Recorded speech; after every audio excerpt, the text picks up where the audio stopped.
அஸ்ஸலாமு அலைக்கும் வரஹ்மத்துல்லாஹி வபரகாத்துஹு. அன்பிற்குரிய சகோதர சகோதரிகளே, நீங்களும் ஆலிம்களாகலாம் என்ற இந்த பாடத்தில் திங்கள் செவ்வாய் ஆகிய 2 நாட்கள் உலூமுல் ஹதீஸ் என்று சொல்லக்கூடிய ஹதீஸ் கலை குறித்து நம்ம அறிந்து வருகிறோம். நேற்றைய தினம் அல்லாஹ்வுடைய வஹி என்பது ஒரு வஹி மட்டும் இல்லை, 3 வகையான வகை இருக்கிறது என்ற தலைப்பை பற்றி நம்ம விவரித்தோம்.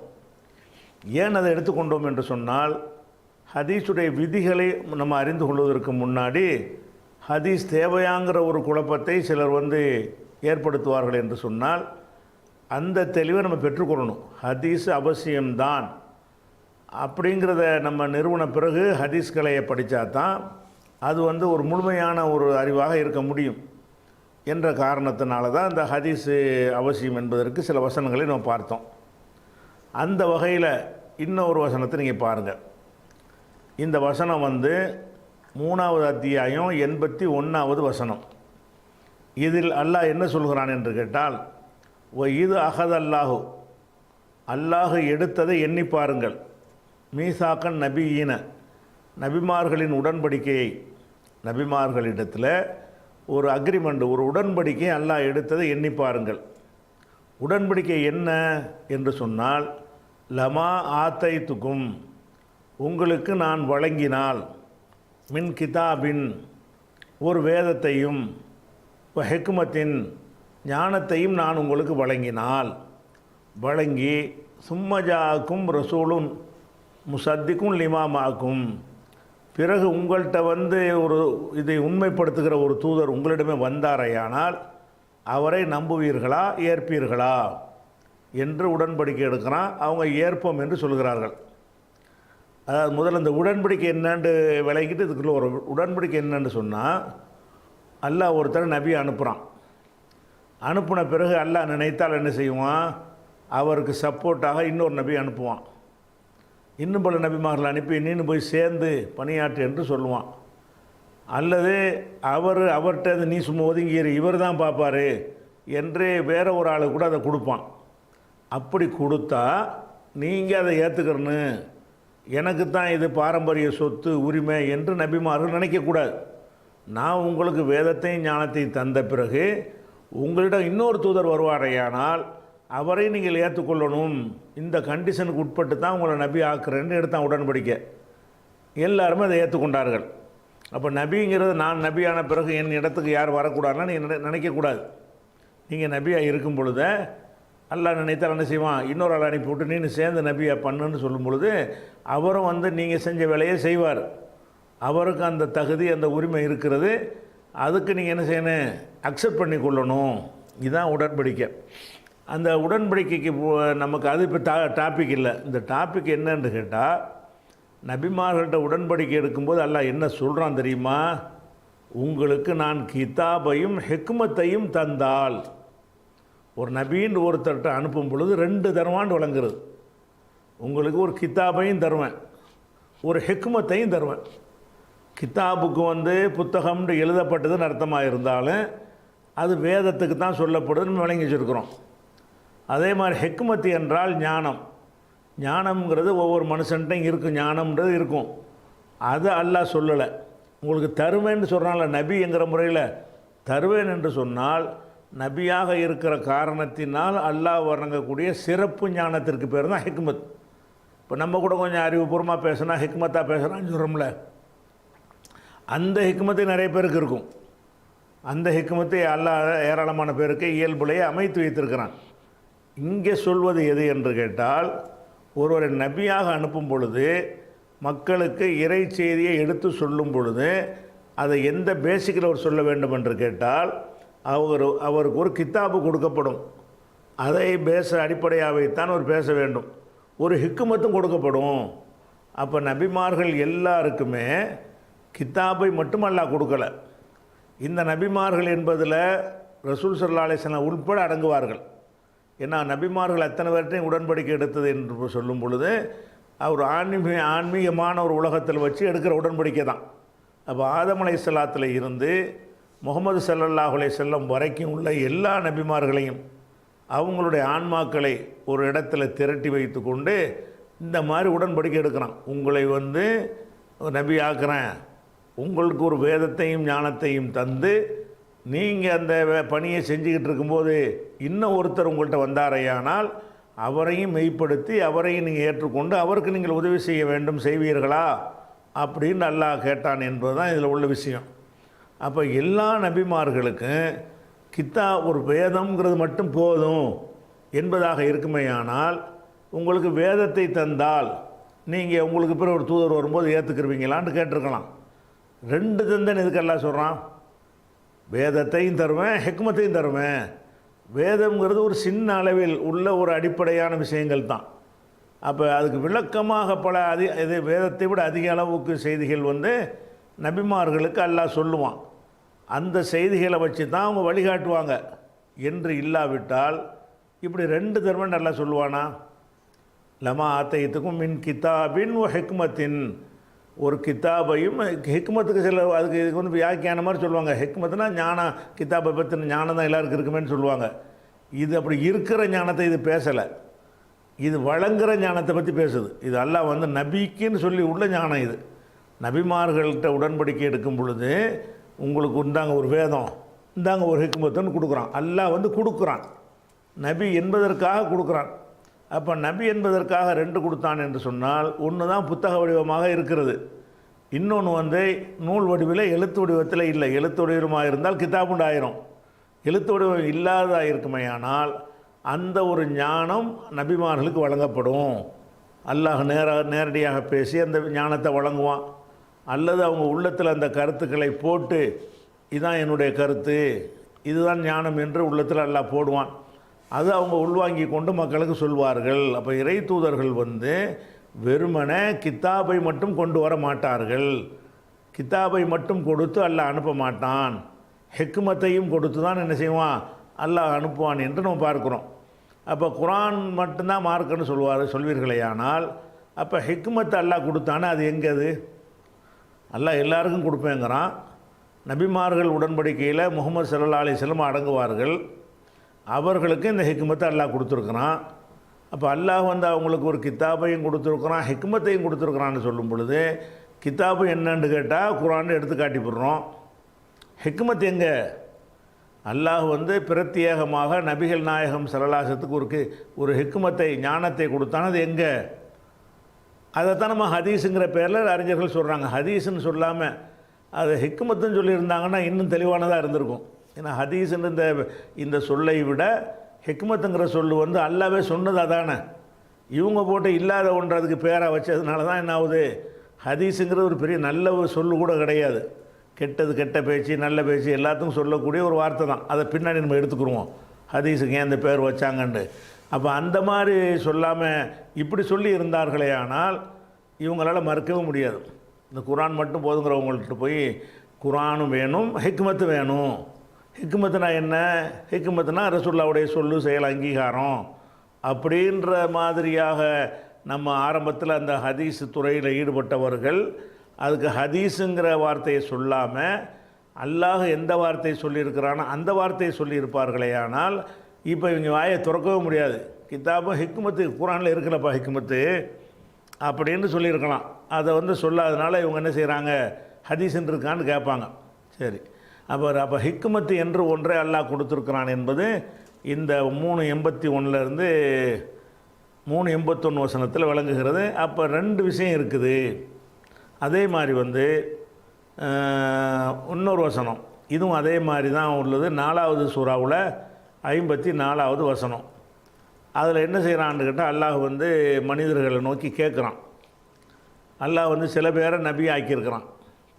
சில குலங்கள் சில கோத்திரங்கள்லேருந்து அதிகமான நபிமார்களை வந்து ஏற்படுத்தியிருக்கிறான். சில குலங்களில் நபிமார்களை ஏற்படுத்தாமல் இருக்கிறான். அப்போ இவங்க வந்து அவங்க மேலே பொறாமைப்படக்கூடாது. அல்லாஹ் வந்து இப்போ இஸ்ரவேல் சமுதாயத்திலேருந்து நிறைய நபி அல்லாஹ் வந்து அனுப்புனான்.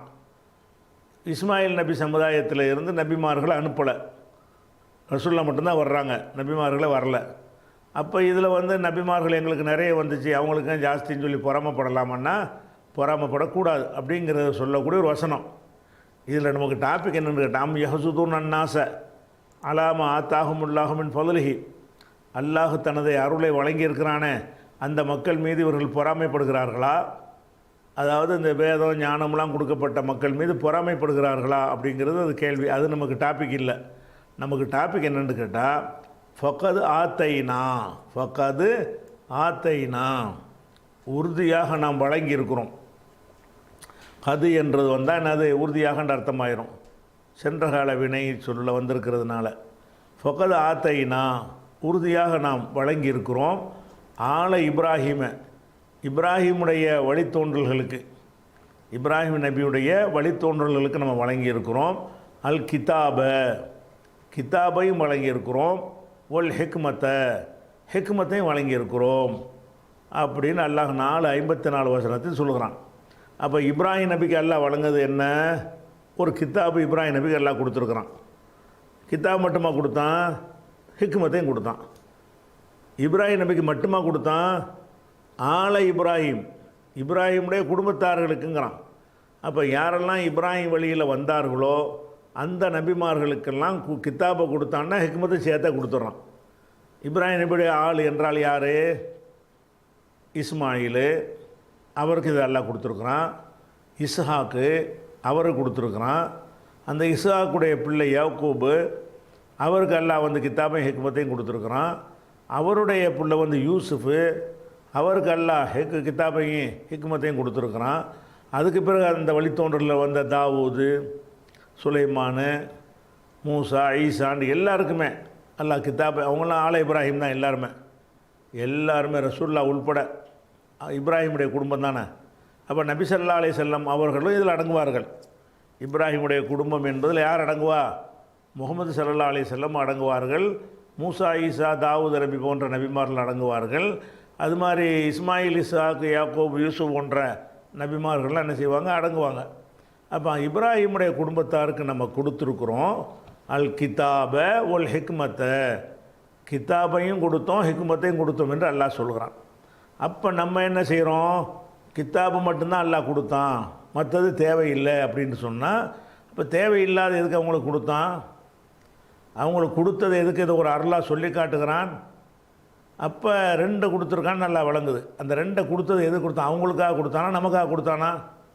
இந்த வேதம் என்பது அவர் நேர்வழியை நடக்கிறதுக்காக அல்லாஹ் கொடுத்தானா?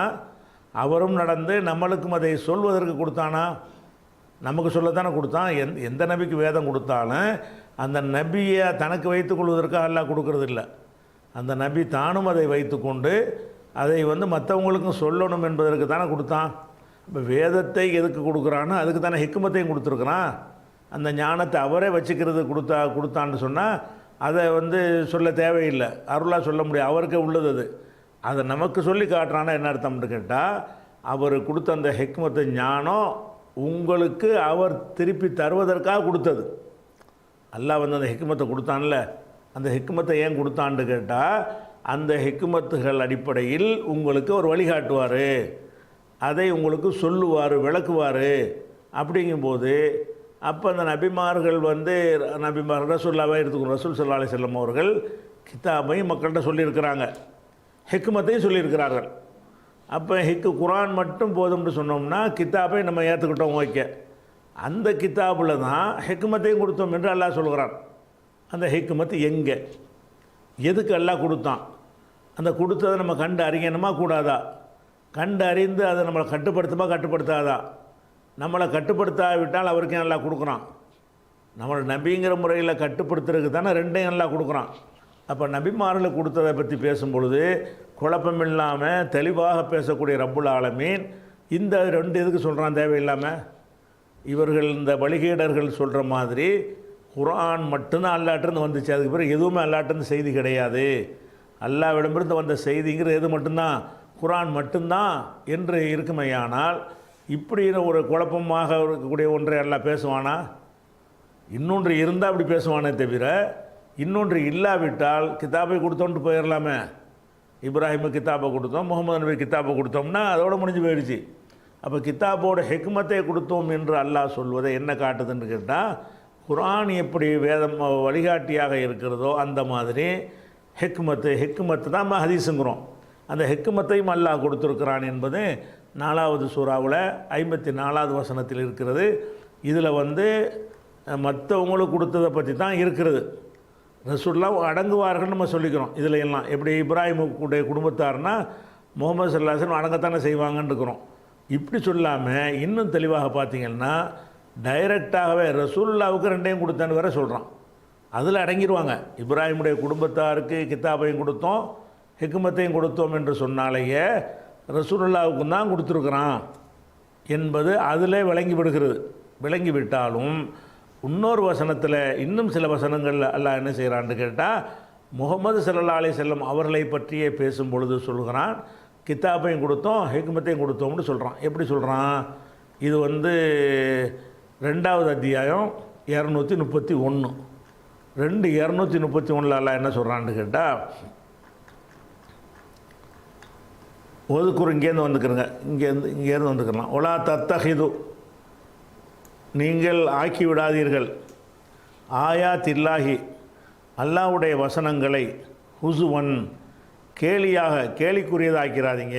அல்லாஹ்வுடைய வசனங்களை கேலிக்குரியதாக ஆக்கிறாதீங்க, அதுக்குரிய மரியாதையை கொடுங்க அப்படின்ட்டு அல்லாஹ் ஒரு அறிவுரையை சொல்கிறான். அதை தொடர்ந்து இன்னொரு அறிவுரை சொல்கிறான், ஒதுக்குரு, நீங்கள் நினைவு கூறுங்கள், நிஅமத்தல்லாஹி அலைக்கும், அல்லாஹ் உங்கள் மீது செய்த நிஅமத்தை, ஒதுக்குரு நீங்கள் நினைவு கூறுங்கள், நிஅமத்தல்லாஹி அலைக்கும், உங்கள் மீது அல்லாஹ் செய்த நிஅமத்தை, அல்லாஹ்வுடைய நிஅமத்துன்னா அருட்கொடையை நினைத்து பாருங்கள், நினைவு கூறுங்கள். அதை மட்டும் நினைவு கூறினா பத்தாது, வமா, இன்னொன்றையும் நினைவு கூறுங்கள், அன்சல் அலைக்கும், உங்கள் மீது இறக்கியிருக்கிறானே, உங்கள் மீது இறக்கி வைத்திருக்கிறானே அந்த ஒன்றை நினைவு கூறுங்கள். என்ன இறக்கி வைத்திருக்கிறான்? இந்த மின் வந்து பயான் மினல் கித்தாபி ஒல் ஹிக்மத்தி, கித்தாபு என்றும் ஹிக்மத்தி என்றும் உங்களுக்கு இறக்கி வைத்திருக்கிறானே அதை நினைத்து பாருங்கள், நினைவு கூறுங்கள் அப்படின்னு நல்லா சொல்கிறான். அப்போ இது வந்து நமக்கு இந்த உம்மத்துக்கு சொல்கிறது, ரசூலுல்லாஹ்வுடைய உம்மத்துக்கு சொல்கிறான். நமக்கு என்னத்தை இறக்கணும் என்று சொல்கிறான்? உங்கள் மீது அல்லாஹ் இறக்குனது அல் கித்தாபை, இறக்குதல்னு சொல்கிறோம்ல, அல்லாஹ் வந்து இறக்குதல் என்பதை வேதத்துக்கு தான் சொல்கிறான். அவன் மேல் உலகிலிருந்து அல்லாஹ்விடமிருந்து வருகிற எல்லா விஷயமுமே இறக்குதல் என்கிற சொல்லை கொண்டு தான் பயன்படுத்தப்படுகிறது. அப்போ இங்கே அல்லாஹ் என்ன செய்கிறான்னா கித்தாபை இறக்கினோம் என்று சொல்லுகிறான், வேதத்தை ஹிக்மத்தையும் இறக்கினோம் என்கிறான். அன்சல் அலைக்கும் மினல் கித்தாபி உல் ஹிக்மத்தி, உங்கள் மீது அல்லாஹ் அருளிய கித்தாபையும் ஹிக்மத்தையும் நினைவு கூறுங்கள், அதை நினச்சிக்கிட்டே இருங்கங்கிறான். நீ நினைக்காதங்கிறான் இவன். இந்த குர்ஆன் மட்டும் போதுங்கிற என்ன செய்கிறாங்கன்னு கேட்டால், நம்ம குர்ஆன் மட்டும் போதும். அல்லாஹ் என்ன சொல்கிறான்? உங்கள் மீது குர்ஆனை மட்டும் நான் இறக்கலை, குர்ஆனையும் இறக்கியிருக்கிறேன், ஹிக்மத்தையும் இறக்கியிருக்கிறேன். சரி, இறக்குனன்னு சொல்லி தகவலாக சொல்கிறான்? இல்லை, அந்த இறக்குனதை வதுகுரு, நீங்கள் நினைத்து பாருங்கள். அது மாத்திரம் இல்லாமல் நிஅமத்துல்லாஹி அலைக்கும், உங்கள் மீது அல்லாஹ் செஞ்ச நிஅமத்தை நினைத்து பாருங்கள். அது நிஅமத்தாக சொல்லி காட்டுறான். உங்கள் மீது அந்த குர்ஆனை இறக்கியிருப்பதும், உங்கள் மீதுனா நபிக்கு தான் அர்த்தம். அப்போ நபி ஸல்லல்லாஹு அலைஹி வஸல்லம் அவர்களுக்கு குர்ஆனை இறக்குனதும் அவங்களுக்கு ஹிக்மத்தை இறக்குனதும் நீங்கள் நினைத்து பார்க்க வேண்டிய ஒரு விஷயம். நினச்சி பார்க்குறேன்னா என்ன அர்த்தம்? அதில் என்ன இருக்குது, இதில் என்ன இருக்குது, அதுக்கு என்ன சொன்னாங்க, இதுக்கு என்ன சொன்னாங்கன்னு தேடுறது தானே. அப்போ அதை ஃபாலோ பண்ணுறதுன்னு தான் அர்த்தமாகுது. அப்போ குர்ஆன் மட்டும் போதும்னு யார் சொன்னாலும் சரி, அவர்கள் இந்த கருத்தை ஹிக்மத்தை தந்தோன்னு சொல்லக்கூடிய வசனங்கள் அனைத்தையும் மறுக்கிறார்கள். அதாவது குர்ஆனை மறுக்கிறார்கள். அதில் அகல குர்ஆன் கிடையாது, இவங்க முன்கிருள் குர்ஆனை மறுக்கக்கூடியவர்கள். குர்ஆன் தான் தெளிவாக சொல்லுது, கித்தாபையும் கொடுத்துருக்குறேன் ஹிக்மத்தையும் கொடுத்துருக்குறேன்னு சொல்லும்போது ரெண்டையும் தான் நம்ம ஏற்றுக்கிறணும். அதே மாதிரி யஇலுக்கும் பிஹி, இதை உங்களுக்கு அல்லாஹ் அறிவுரையாக சொல்கிறான். அறிவுரையாக சொல்கிறேன், ஒழுங்காக ரெண்டையும் கவனிச்சுக்க, ரெண்டையும் பேணி நடந்துக்க. ஒத்தக்குள்ள அல்லாஹ் வேறு பயந்துக்க. வாலமு அன்னல்லாஹ பிக்குல்லி ஷைஇன் அலீம், அல்லாஹ் அனைத்தையும் அப்போ அனைத்தையும் அறிந்திருக்கக்கூடிய அல்லாஹ் வந்து உன்னோட கொண்டு பேசுவானா? அல்லாஹ் வந்து அனைத்தையும் அறிந்திருக்கிறேன் நான் சொல்கிறேன், நான் கொடுத்தது 2. இவங்க சொல்கிறாங்க அல்லாஹ் வந்து அனைத்தையும் அறியலை, ஒன்று கொடுத்து 2ங்கிறான்.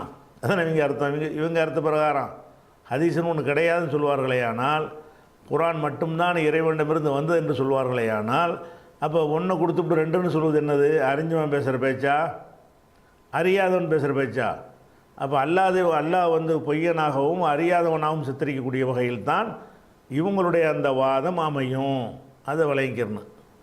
அதே மாதிரி வந்து இதே மாதிரியான ஒரு கருத்தை 4வது அத்தியாயம் 113வது வசனத்தில் அல்லாஹ்வும் சொல்லி காட்டுகிறான். என்ன சொல்கிறான்னு கேட்டால், வ அன்சல் அல்லாஹூ, அல்லாஹ் இறக்கினான். அன்சல் அல்லாஹுன்னா அல்லாஹ் இறக்கினான். அலைக்க, உன் மீது அல்லாஹ், உன் என்பது ரசூலுல்லாஹ் குறிக்கிறது. உன் மீது அல்லாஹ் இறக்கினான். அல் கிதாப, கிதாபை இறக்கினான். அது வரைக்கும் ஓகே, கிதாபை இறக்கினான் வேதத்தை. அப்புறம் ஒல் ஹிக்மத்தை, ஹிக்மத்தையும் இறக்கினான். கிதாபையும் இறக்கினான், ஹிக்மத்தையும் இறக்கினான். அப்போ ரசூல் ஸல்லல்லாஹு பார்த்து அல்லாஹ் சொல்கிறான், உனக்கு நான் தந்தது கித்தாபு மட்டும் இல்லைப்பா, ஒரு ஹிக்மத்தையும் தந்து இருக்கேன்னு சொல்லலை, இறக்கி இருக்கிறேங்கிறான். தந்திருக்கிறேன்னா இயல்பாகவே அந்த ப்ரோக்ராம் அமைத்து விடுவது. நமக்கெல்லாம் ஹிக்மத் ஞானங்கள் இருக்குல்ல, அறிவாளிகள்னு சொல்லக்கூடிய படித்தவர்களுக்கு ஒரு ஞானம் இருக்கும், அது ஒரு ஹிக்மத்து தான். அந்த ஹிக்மத்து வந்து இயல்பில் அமைக்கப்பட்ட ஹிக்மத். அதை வந்து இறக்குறன்னு சொல்கிறது கிடையாது, அனைவருக்கும் இருக்கும். அது இது இறக்குறன்னு சொன்னாலேயே எப்படி வேதம் என்பதை வந்து வழிகாட்டுவதற்கு அல்லாஹ் வந்து தன் புறத்திலிருந்து வழங்குறானோ அந்த மாதிரி ஹிக்மத்தையும் இறக்குறான். அப்போ கித்தாபையும் இறக்குறான், ஹிக்மத்தையும் இறக்குறான். அப்போ இந்த ஹிக்மத்துக்கு என்ன, சாதாரணமாக மனிதர்களுக்கு இயல்பில் அமைந்திருக்கிற ஹிக்மத்து கிடையாது, அது எல்லாருக்கும் உள்ளது. அது நபிக்கு உள்ளது கிடையாது, நபி அல்லாதவர்களுக்கும் அந்த ஹிக்மத்து இருக்கும். இந்த இறக்குறேன்னு சொல்கிறான்ல, இறக்குறேன் என்று சொல்வது என்ன விளங்கிறதுன்னு கேட்டால், மக்களுக்கு நேர்வழி காட்டுவதற்காக வேண்டி இதை வந்து அல்லாஹ் கொடுக்குறான். கித்தாபை மட்டும் கொடுத்தால் அதை வச்சு அனைத்தையும் நேர்வழி பெற முடியாது. அந்த ஹிக்மத்தும் சேர்ந்தாதான் என்ன செய்யும், நேர்வழி கிடைக்கும். அப்படிங்கிறதுக்கு தான் ரெண்டை இறக்குனேங்கிறான். யாருக்கு இறக்குனானா அவருக்கே பார்த்து சொல்கிறான். அன்சல் அல்லாஹு அலைக்க, உனக்கு ரெண்டை இறக்கியிருக்கிறேன்னு நல்லா சொல்கிறான். இவங்க என்ன சொல்கிறாங்கன்னா கித்தாப்பை மட்டும் தான் இறக்கியிருக்கிறாங்கிறாங்க. அப்போ இது பொய், அவங்க கருத்து பிரகாரம் இது பொய். அப்போது அல்லமக்க மாலம் தக்குன் தாளம், நீ அறியாததையெல்லாம் உனக்கு கற்றுத்தந்தான்னு வருது. அப்போ குரானை கொடுத்ததோட நிப்பாட்டாமல் கற்று வேற கொடுத்துருக்கான்ல. அல்லமக்க, உனக்கு கற்றுத்தந்திருக்கிறான். மாலம் தக்குன் தாளம், நீ எதை அறியாமல் இருந்தாயோ அதையெல்லாம் உனக்கு கற்றுத்தந்திருக்கிறான். இப்போ காண ஃபதுலுல்லாஹி அலைக்க அலீமா, உன் மீது அல்லாஹ்வுடைய அருள் மகத்தானதாக இருக்கிறது. அப்போ முகமது நபிக்கு வந்து கித்தாபையும் கொடுக்குறான், ஹிக்மத்தையும் கொடுக்குறான். அவர் அறியாத பல விஷயங்களை கற்றும் கொடுக்குறான். அல்லாஹ் அவர் அறியாத விஷயங்கள்லாம் கற்றுக் கொடுத்தான் என்று சொன்னால் என்னத்தை கற்றுக் கொடுத்தான்? அதை நமக்கு தூதருங்கிற முறையில் தான் கற்றுக் கொடுத்தான். அப்போ அவர் கற்றுக்கொண்டதெல்லாம் நமக்கு தேவை தானே. அது என்ன, அதைத்தான் நம்ம ஹதீஸுங்கிறோம். ஹதீஸ்ன்னு சொல்லக்கூடியவர்கள் வந்து இந்த வசனத்தை முழுசாக நம்பி இருக்கிறார்கள். அப்படி ஒன்று கிடையாதுன்னு சொல்லக்கூடியவர்கள் இந்த வசனத்தை அடியோடு நிராகரிக்கிறார்கள். அதெல்லாம் கிடையாது, ஒன்று தான். அல்லாஹ் வந்து ரெண்டு இறக்குன்னு இறக்குறவன் சொல்கிறான். இவன் வெதனாபாதம் பிடிச்சிட்டு என்ன செய்கிறான்னு கேட்டால் ரெண்டுலாம் இறக்கலை, ஒன்று தான் அல்லாஹ் இறக்கியிருக்கிறான்னு சொல்கிறான். அப்போ இவங்க அகல குரானா? இவங்க இல்லை, முன்கிருள் குரான், குரானை மறுத்த கூட்டத்தில் தான் வருவார்கள். இது ஒரு விஷயம். அதே மாதிரி வந்து நபிமாருடைய மனைவிகளை பார்த்து பேசக்கூடிய ஒரு வசனம் இது. இது 33வது சூறாவில் 34வது வசனம். அதில் என்னெல்லாம் சொல்கிறான்னு கேட்டால், யானிசா நபி, நபியின் மனைவிமார்களே, லஸ்துன்ன காஹதி மினன் நிசாய், பெண்களில் யாரை போன்றும் நீங்கள் இல்லை, நீங்கள் ஒரு தனி தன்மையில் உள்ள சட்டங்களை பெற்றவர்களாக இருக்கிறீர்கள் என்று ரசூலுல்லாஹ்வுடைய மனைவிமார்களை அழைத்து இந்த வசனம் பேசுகிறது. இதில் பல விஷயம் பேசுகிறது. குலைந்து பேசாதீங்க, வீட்டுக்குள்ளே இருங்க, அழகான பேசுங்க, அப்படின்னு நிறைய விஷயங்கள் இருக்குது. அந்த விஷயங்கள்லாம் சொல்லிக்கிட்டு வந்து நமக்கு தேவையானது எடுத்துக்கணும். தொழுங்க, ஜக்காத்து கொடுங்க, அல்லாஹ் ரசூல் கட்டுப்படுங்க, இப்படியான நிறைய போதனைகள் வந்து இந்த வசனங்களில் நபியின் குடும்பத்தாருக்கு, நபியின் மனைவிமார்களுக்கே சொல்லப்படுகிறது.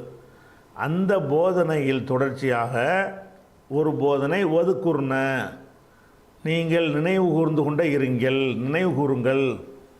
மா யுத்துலா, மாண்டா ஒன்றை, மௌசூல், யுத்துலா ஃபி புயூத்தி குன்ன, உங்கள் இல்லங்களிலே ஓதப்படுமே அந்த ஒன்றையும் நினைவு கூறுங்கள். தொழுங்க, ஜக்காத்து கொடுங்க, நபி கட்டுப்படுங்கன்னு பல போதனைகளை சொல்லிவிட்டு உங்கள் வீட்டில் ஓதி காட்டப்படுகிறது. ஒதுக்குர்ன, நினைவு கூறுங்கள். மா யுத்துலா ஃபி புயூத்தி குன்ன, உங்கள் இல்லங்களிலே ஓதி காட்டப்படுகிறத, யுத்துலாண்டா தலாண்டா ஓது திலாவத்துங்கிறாங்கல்ல, அதில் உள்ள சொல்லு தலாண்டா ஓதி காட்டுறது. யுத்துலா ஃபி புயூத்தி குன்ன, உங்கள் இல்லங்களிலே ஓதி காட்டப்படுகிறத அந்த ஒன்றை நீங்கள் நினைவு கூறுங்கள்.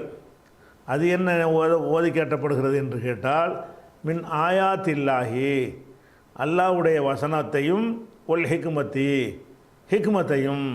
உங்களுக்கு ரெண்டு விஷயம் ஓதி காட்டப்படுது. ஒன்று அல்லாஹ்வுடைய ஓதி காட்டப்படுதுன்னா ரசூலுல்லாஹ்வால் ஓதி காட்டப்படுது.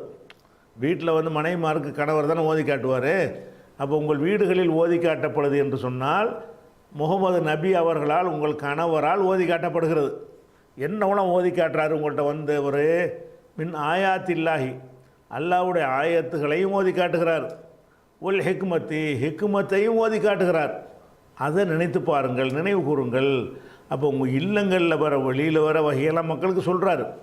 வீட்டுக்குள்ளேயும் வந்து என்ன செய்கிறாருன்னு கேட்டால் அல்லாஹ்வுடைய வசனங்கள், அப்பப்போ அருளப்பட்ட வசனங்களை அவர் வந்து ஓதி காட்டுறார். ஓதி காட்டுறது, உங்களுக்கு ஓதி காட்டுறது எதுக்கு? அதன்படி நீங்கள் வாழ்வை அமைத்து கொள்வதற்கு. நினைவு கூறுங்கள். அவர் வசனங்களை மட்டும் ஓதி காட்டுறவர் நிப்பாட்டிக்கிறல. ஒல் ஹிக்மத்தி, ஹிக்மத்தையும் ஓதி காட்டுகிறார, அதை நினைத்து பாருங்கள். அப்போ அல்லாஹ்வுடைய ரசூல் அவர்கள் தங்களுடைய மனைவிமார்கள்ட்ட போய் வசனங்களை ஓதி காட்டுறாங்க. அல்லாஹ் இப்படி சொன்னான்னு வசனத்தை ஓதி காட்டுறாங்க, ஹிக்மத்தை ஓதி காட்டுறாங்க. இப்போ ஹிக்மத் என்பது வந்து ஓதி காட்டுவது என்றால் அந்த இறைவன்கிட்ட நேரடியாக பேசியோ அல்லது உள்ளத்தில் போடப்பட்டோ வரல செய்திகள் இருக்கும்ல, அந்த செய்திகள் ஏதாவது வரும் என்று சொன்னால் உடனே அதையும் அவங்கள்ட்ட போய் சொல்லுவாங்க. இந்த மாதிரி விஷயம் உள்ளத்தில் எல்லாம் எனக்கு போட்டிருக்கிறான் அப்படிங்கிற ஒரு செய்தியை மனைவிமார்கிட்ட சொல்லுவாங்க. அதெல்லாம் எதுக்கு உரியது? அது வந்து வஹீக்கு உரியது. அதெல்லாம் அவருடைய தனிப்பட்ட பேச்சுன்னு எடுத்துக்கிறாதீங்க. இதையெல்லாம் நினைவு கூறுங்கள். ஒதுக்குர்ன, நீங்கள் நினைவு கூறுங்கள். மா யுத்துலா ஃபி புயூத்தி குன்ன மின் ஆயாத்தில்லாஹி உல் ஹிக்மா, ஹிக்மத்தி என்றும் ஆயாத்துல்லா என்றும். ஆயாத்துல்லான்னா அல்லாஹ்வுடைய வசனங்கள். இந்த இடத்துல அத்தாட்சி அற்புதம் கிடையாது, அதை ஓதி காட்ட முடியாது. வசனம்னு தான் இங்கே அர்த்தம். மின் ஆயாத்தில்லாஹி, அல்லாஹ்வுடைய வசனங்கள் என்றும் ஹிக்மத்தி என்றும் உங்களுக்கு ஓதி காட்டப்படுகின்றதே உங்கள் இல்லங்களிலே, அதை நினைவு கூறுங்கள். அப்போ ரசூல் ஸல்லல்லாஹு அலைஹி வஸல்லம் அவர்கள் மக்களுக்கு எப்படி குர்ஆன் ஹதீஸை சொன்னார்களோ அந்த மாதிரி வீட்டுக்கு போய் மனைவிமார்ட்டையும் போய் என்ன செய்வாங்கன்னு கேட்டால் அல்லாஹ்வுடைய வசனங்களை ஓதி காட்டுவாங்க. அந்த வசனங்களோடு சேர்த்து ஹிக்மத்தும் அல்லாஹ் இறக்கியிருந்தான் என்று சொன்னால், அதுக்கு விளக்கமாக ஒரு கருத்தை உள்ளத்தில் அல்லாஹ் போட்டிருந்தான் என்று சொன்னால் அந்த விளக்கத்தையும் சேர்த்து வீட்டில் சொல்லிவிடுவார்கள். அதை அவங்க நினைவு கூறணும், அதை வந்து யாபத்தில் வச்சுக்கிறணும், அதை ஃபாலோ பண்ணணும். அதான் நினைவு கூறணும்னு அர்த்தம். அதான் அர்த்தம். அப்போ அல்லாஹ் இது அடிப்படை என்னன்னு கேட்டால், அல்லாஹ்வுடைய வஹி வந்து 3 வகை இருக்குங்கிறது முதல்ல சில ஆதாரங்களை காட்டிட்டோம் நேற்றைய தினம். அந்த 3 வகை வகை என்று சொல்கிறத விட இன்னும் தெளிவான வார்த்தைகளை கொண்டு அல்லாஹ் என்ன செய்கிறான்னா, கித்தாபு அல்லாத, குர்ஆன் அல்லாத வேற ஒரு வகையும் இருக்கிறது. அது முகமது நபி அவர்களுக்கு வழங்கப்பட்டுச்சு, முகமது நபி அவர்களுக்கு இறக்கப்பட்டுச்சு, முகமது நபி அவர்கள் ஓதி காட்டினார்கள் அப்படின்லாம் சொல்லி, அப்போ வஹி கித்தாப் அல்லாத இன்னொரு வஹி இருக்கிறது என்பதை தெளிவான வார்த்தைகளை கொண்டு இந்த வசனங்கள் சொல்கிறது. அப்போ ஹதீஸ் தேவையில்லை, குர்ஆன் மட்டும் போதும்னு யார் சொன்னாலும் சரி, அவர்கள் மறுக்கிறது குர்ஆனை தான் மறுக்கிறார்கள். குர்ஆனை அப்படி சொல்லிட்டால் பிரச்சனை இல்லை. குர்ஆனை வந்து நான் குர்ஆனை தந்திருக்கிறேன், அதோடு அவர் வேலை முடிஞ்சு போச்சு, அவர் அதுக்கு பிறகு வேறு ஏதாவது பேசியிருந்தால் கணக்கில் எடுத்துக்கிறாதீங்க, அதை தூக்கி எரிஞ்சிருங்க, அப்படி ஏதாவது சொல்லி இருந்தால் தான் நம்ம ஹதீஸ் தேவையில்லைன்னு சொல்லணும். இப்போ தேவையில்லைங்கண்ணே, நான் குர்ஆன் தான் வேதத்தை வச்சுருக்கிறேன், அது ஒன்று தான் இறைவனாக என் புறத்தில் உள்ள செய்தி, அது மட்டும்தான், வேறு வகையில் செய்தியே வராது அப்படின்னு அல்லாஹ் சொல்லி இருந்தான்னு சொன்னால், அப்போ நம்ம என்ன செய்யலாம்? குர்ஆன் மட்டும்தானங்க, எதுக்குங்க வேறு வேறு செய்தியெல்லாம் கொண்டாந்து அவர் தனிப்பட்டு பேசுனதெல்லாம் போட்டு எடுக்கிறீங்க நம்ம கேட்கலாம்.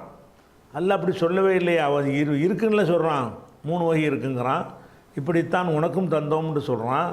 அந்த 3 வகையில் வந்து தெளிவான வார்த்தைகளை கொண்டு எல்லா நபிமார்களுக்குமே வந்து கித்தாபு ஹிக்மத்தை கொடுத்தோம்னு சொல்கிறான்.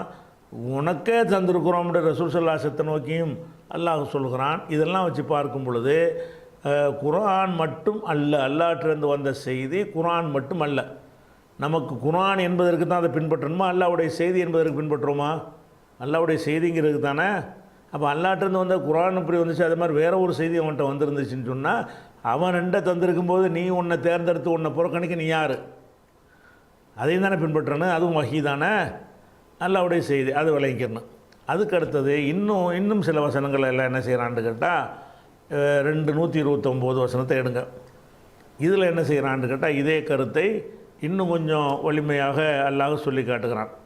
இதனுடைய விவரங்களை இன்ஷா அல்லாஹ் என்ன செய்வோம், அடுத்த வாரத்துக்கு பார்ப்போம். அஸ்ஸலாமு அலைக்கும்.